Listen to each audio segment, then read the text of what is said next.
यज्ञोपवीत युगों के अनुसार भी अलग अलग पहने जाते थे, जैसे कि कमल का सूत्र होता था, और किसी युग में स्वर्ण का, किसी युग में चांदी का, और फिर कलयुग में कारपास का।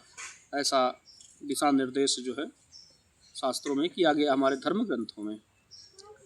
तो उसमें श्लोक आता है कि कृतयुगे पद्ममयं सूत्रम त्रेतायां कनकोद्भवम् द्वापरे रजतं प्रोक्तम कलौ कार्पास संभवम।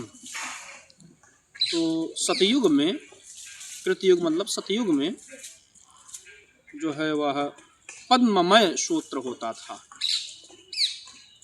और त्रेतायाम कनकोद्भवम, त्रेता युग में लोग स्वर्ण का यज्ञोपवीत पहनते थे।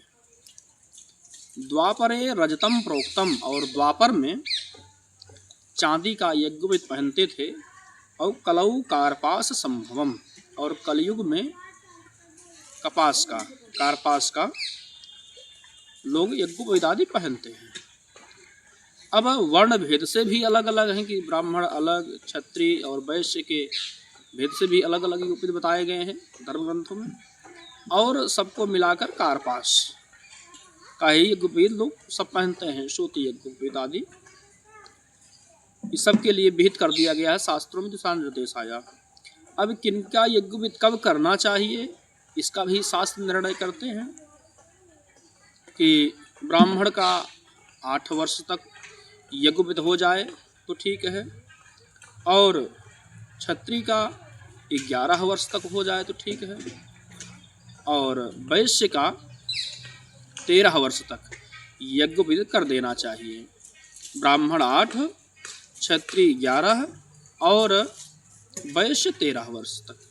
और अगर इन समय ना हो पाए, 8 साल तक ना हो पाए, 11 साल तक ना हो पाए, 13 साल तक ना हो पाए, तो इसका दुगुना, 8 का दुगुना 16 वर्ष तक, 8 वर्ष से लेकर 16 वर्ष तक ब्राह्मण का यज्ञोपवीत संस्कार हो जाना चाहिए।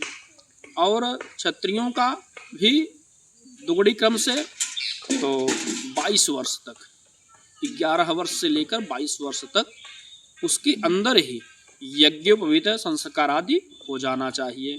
यह शास्त्र सम्मत है। और वैश्यों के लिए 13 वर्ष से लेकर 24 वर्ष तक हो जाए तो अति उत्तम बताया गया, या 12 वर्ष से लेकर 24 वर्ष तक वैश्य के लिए, क्षत्रिय के लिए 11 वर्ष और वैश्य के लिए 12 वर्ष। तो 12 से लेकर 24 वर्ष तक वैश्य के लिए, क्षत्रिय के लिए 11 से लेकर 22 वर्ष तक, और ब्राह्मण के लिए 8 से लेकर 16 वर्ष तक यज्ञ संस्कार आदि हो जाना चाहिए। अब देखिए समाज में इसका लोग पालन बहुत कम कर पा रहे हैं। कर्मकांड आदि क्षेत्र में जो लोग हैं वो जानते भी हैं कि जब अनुष्ठान आदि क्रिया उनके घर पर चलती है तो सबसे पहले आचार्य लोग पूछते हैं कि यजमान से कि आपने यज्ञोपवीत धारण किया है कि नहीं। तो मुझे लगता है कि अनेक ऐसे यजमान होते हैं जो कहते हैं कि नहीं आचार्य जी, हमने यज्ञोपवीत धारण नहीं किया है। तो पहले उनको यज्ञोपवीत आदि धारण कराते हैं, इसके बाद फिर पूजा पाठ प्रारंभ होता है। जब उनको आचमन करा दिए, संकल्प करवा दिए, शिखा चोटी चंदन आसन शुद्धि पवित्री आदि जब सब कुछ हो जाता है, तो अब इसका अभाव हमको बार बार देखने को मिलता है कि बहुत सारे लोग यज्ञोपवीत आदि पहन ही नहीं रहे हैं। कहते हैं महाराज जी हम उसका पालन नहीं कर पाएंगे। आप सब कुछ का पालन कर ले रहे हैं, आपने परम विद्वान, यशवान है, कुलवान है, धनवान है, विद्यावान है, मगर फिर भी आप जब यज्ञोपवीत बात आती है तो बहुत आसानी से लोग निकल जाते हैं कि महाराज जी हम इसका पालन नहीं कर पाएंगे। क्यों नहीं कर पाएंगे?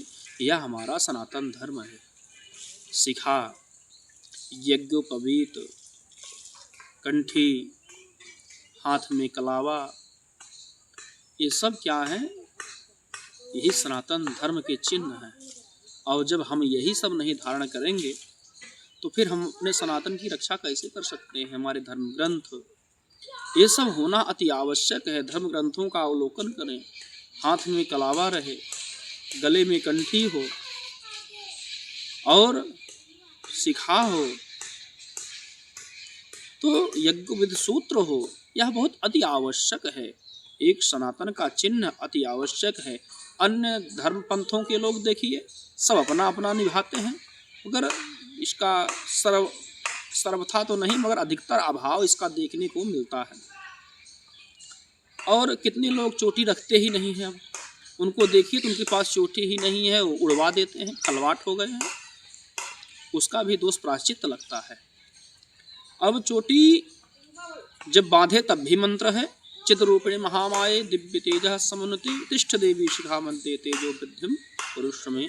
जब चोटी बांधे जरूर इस मंत्र का आप जप करें, बिना इस मंत्र को बोले आप चोटी ना बांधें, नहीं तो कोई भी पूजा पाठ करेंगे तो आपको फल नहीं मिलेगा। और शिखा खोलने का भी मंत्र है, चाहे आप प्रणव का उच्चारण करके भी शिखा को मुक्त कर सकते हैं, अथवा ब्रह्मवाक्य सहस्त्राणि शिवशूल शतानि च विष्णु चक्र सहस्त्रेण शिखा मुक्तिम करोम्यहम्, इस मंत्र के द्वारा शिखा की मुक्ति कर सकते हैं, खोल सकते हैं, और चिद्रूपिणी महामाया से शिखा बांध भी सकते हैं। और सूत्र है तो अपने शाखा और प्रवर के हिसाब से लोग जो है सूत्र आदि यज्ञवेद पहनते हैं, और उसकी गांठ जो है वो लगाते हैं प्रवर के हिसाब से।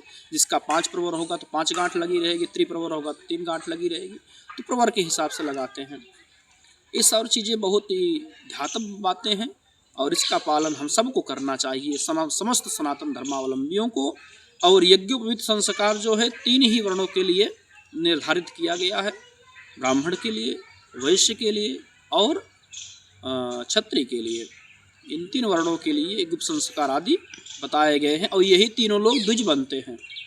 जन्मना जायते गेयो संस्कारात द्विज उच्यते, इन्हें द्विज कहा गया है, एक माता के गर्भ से, दूसरा संस्कार के द्वारा, ताकि ये वेदाभ्यास आदि करके अपने जीवन को साकार बना सकें, अपने जीवन को धन्य बना सकें। श्रीमन्नारायण।